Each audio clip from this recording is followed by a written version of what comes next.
Hello student, welcome to my channel Jaddi Classes. Today we shall read class 9 poem The Wren of the Roof. इससे पहले कि हम chapter को start करें, अगर आपने अभी तक हमारे चैनल को सब्सक्राइब नहीं किया है तो जाइए सबसे पहले बेल आइकन को प्रेस कीजिए और चैनल को सब्सक्राइब कीजिए, जिससे हमारे आने वाली वीडियो को नोटिफिकेशन आपको मिल सके। और वीडियो को लाइक शेयर कमेंट करना ना भूलिए, इससे हमें मोटिवेशन मिलता है। Okay, let's C chapter. When the humid shadows over all the starry spheres, and the melancholy darkness gently weeps in rainy tears.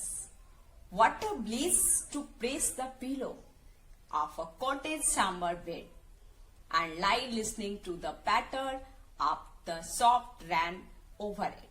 Okay, इस स्टेंजा से रिलेटेड हम वर्ड मीनिंग देखते हैं। ह्यूमिड मतलब फुल ऑफ मॉइस्चर।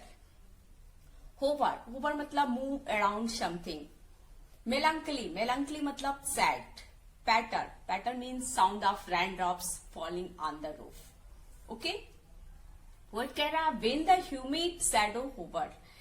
कह रहा है कि ह्यूमिड मतलब होता है कि डार्क क्लाउड, कि मतलब जब आकाश में काले बादल जो है छा जाते हैं तो उस समय क्या होता है, over all the starry sphere. तो जो ये मतलब तारों से भरा जो आकाश होता है, इट मीन्स जो स्काई होता है, वो क्या हो जाता है, सैड हो जाता है। ठीक है, स्पेस मतलब स्काई सैड, ठीक है, मतलब वो सैड हो जाता है। एंड द मेलंकली डार्कनेस, ठीक है, और दुख से मतलब अंधकार छा जाता है। मतलब कि जब आकाश में काले बादल छा जाते हैं तो उस कंडीशन में क्या होता है, जो तारों से भरा आसमान है वो दुखी हो जाता है।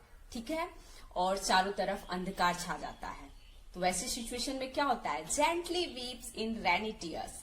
जब काले बादल छा जाते हैं और दुख हो जाता है तो वो उससे क्या होता है, धीरे धीरे रेनी टीयर्स होने लगते हैं, मतलब बारिश होने लगती है, उनके आंसू निकलने लगते हैं। इट मीन्स पोएट कह रहा है कि जब आकाश में काले बादल छा जाते हैं तो आकाश जो है क्या हो जाता है, बहुत दुखी हो जाता है और उसके आंसू निकलने लगते हैं। आंसू निकलने लगते हैं मतलब वर्षा होने लगती है। तो क्या होता है, what a bliss to press the pillow of a cottage chamber bed. और ऐसी सिचुएशन में जब बारिश होती है, अगर हम अपने रूम में हैं, कॉटेज चैम्बर बेड मतलब कि बेडरूम, तो हम अपने बेडरूम में होते हैं तो क्या होता है, ब्लिस मतलब होता है वरदान। तो ऐसा लगता है कि हम बहुत खुश है, मतलब ब्लिस है, वरदान जैसा हमको ये लगता है। टू प्रेस द पिलो, अपने पिलो को, अपने तकिए को प्रेस करना, मतलब उसको पकड़ के बैठे रहना बहुत अच्छा लगता है। And lie listening to the patter is a sound, okay, of rain drops. कह रहा है कि जो of the soft rain over it, मतलब कि जब बारिश होती है तो जो उसकी आवाज होती है लाइक अ पैटर, तो वो क्या होता है, उसको हम सुन सकते हैं। मतलब जब हम अपने कमरे में होंगे और बारिश होगी तो ये हमें बहुत खुशी देने वाली होगी, और उस समय हम अपने तकियों को बिस्तर पे दबा रहे होंगे और उसकी जो पैटर की जो साउंड है रेन ड्रॉप की, वो हमें बहुत ज्यादा ब्लिस कर रही होगी, बहुत ज्यादा चेयरफुल कर रही होगी। Okay, let's see second stanza. Every tinkle on the shingles has an echo in the heart, and 1,000 dreamy fancies into busy being start, and 1,000 recollection weave their air threads into oof, as I listen to the patter of the rain upon the roof. Tinkle जो है again पैटर जैसा है, ठीक है, a light clear ringing sound. उफ मतलब cross wise over, मतलब threads आप बोल सकते हो।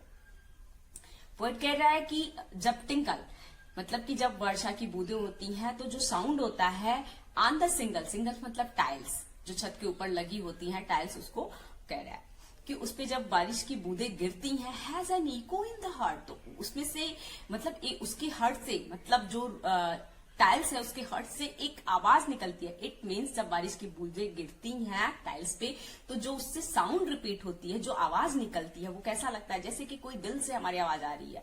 इट मीन्स कि जब आप देखेंगे कि जब हम कोई चीज एक बंद कमरे में कुछ बोलते हैं तो हमारी साउंड जो है रिपीट होती है। इन द सेम वे जब बारिश की बूंदें छत पे गिरती हैं तो वो उससे एक अलग टाइप की साउंड निकलती है। एंड 1,000 ड्रीमी फैंसी, और उससे क्या होता है, थाउजेंड ड्रीमी फैंसी मतलब कि हजारों की संख्या में हमारे दिमाग में जो है बहुत सारी मतलब सपने देखने लगते हैं हम, बहुत सारी चीजें हमें रिकलेक्ट होने लगती है इनटू बीइंग स्टार्ट, और हम उन सपनों की दुनिया में खोने लगते हैं। एंड द थाउजेंड रिकलेक्शन का मतलब कि बहुत सारी हमारी पुरानी यादें जो हैं ताजा होने लगती हैं।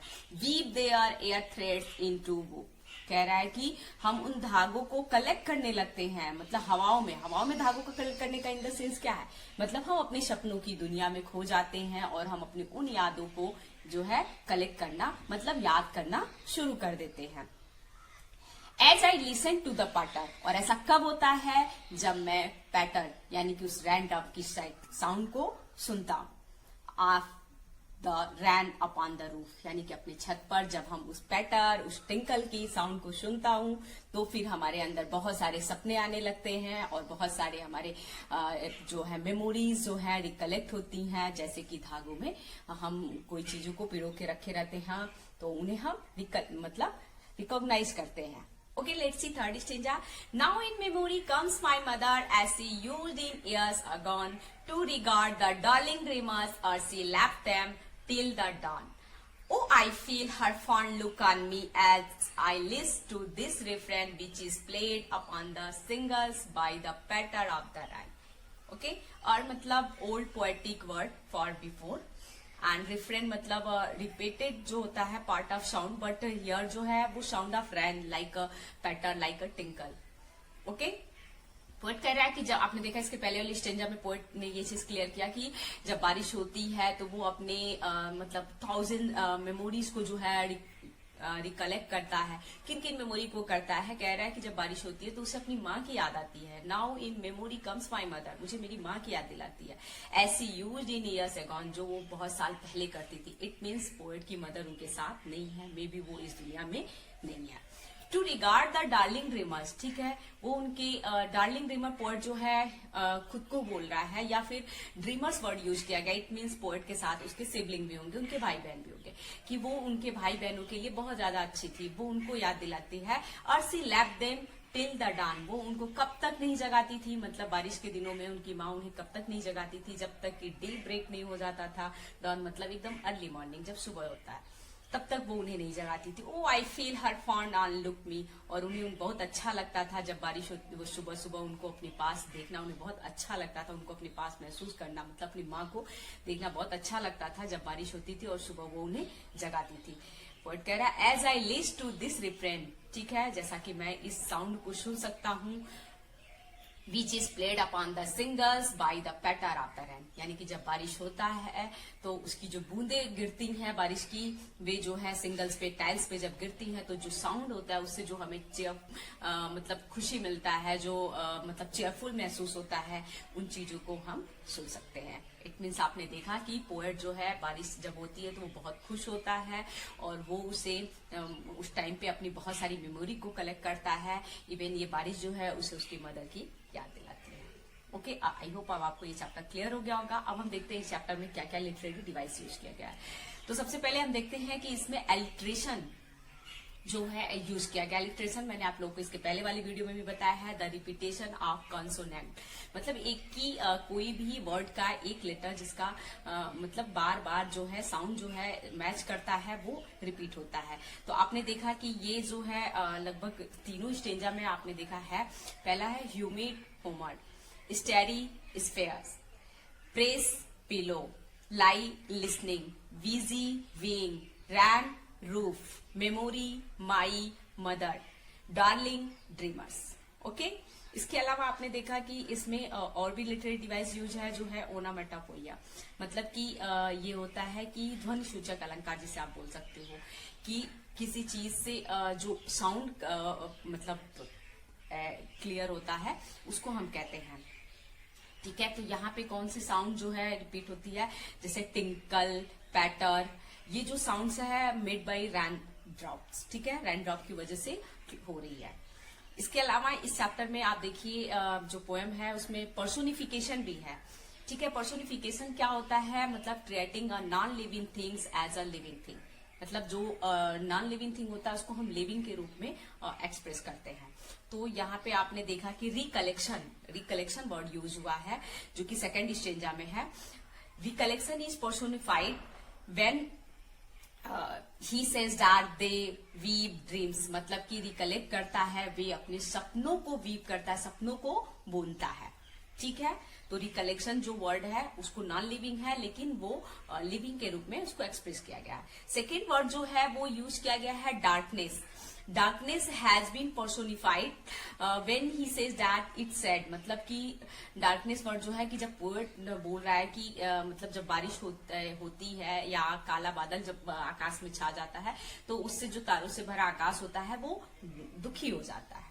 Okay, let's see important question. First question जो है, what does the poet like to do when it rains. जब बारिश होती है तो पोएट क्या करना पसंद करता है? जब बारिश होती है तो पोएट अपने कॉटेज चैम्बर बेड में बैठ के मतलब बारिश का एंजॉय लेता है और वो पिलो को प्रेस करता है। सेकंड जो इंपॉर्टेंट क्वेश्चन है वो ये है, what is the single major memory that comes to the poet who were darling dreamers he refers to, कि वो सिंगल मेमोरी कौन सी जो पोएट सबसे ज्यादा याद करता है? तो वो ये चीज थी कि वो बारिश होती है तो वो उसे अपनी मदर की याद आती है। और डार्लिंग ड्रीमर्स जो है रेफर्स करता है पोएट्स फैम को और साथ में अपने सिबलिंग को। नेक्स्ट जो इंपॉर्टेंट क्वेश्चन है वो है, is the poet now a child, is his mother still अलिव। क्या पोएट अभी भी चाइल्ड है और उसकी मदर स्टिल लिव है? नो, पोएट जो है अब वो चाइल्ड नहीं है, अब वो ग्रो अप कर गया है और अब उनकी मदर नहीं है। Okay, until next video, keep watching, keep learning. Thank you.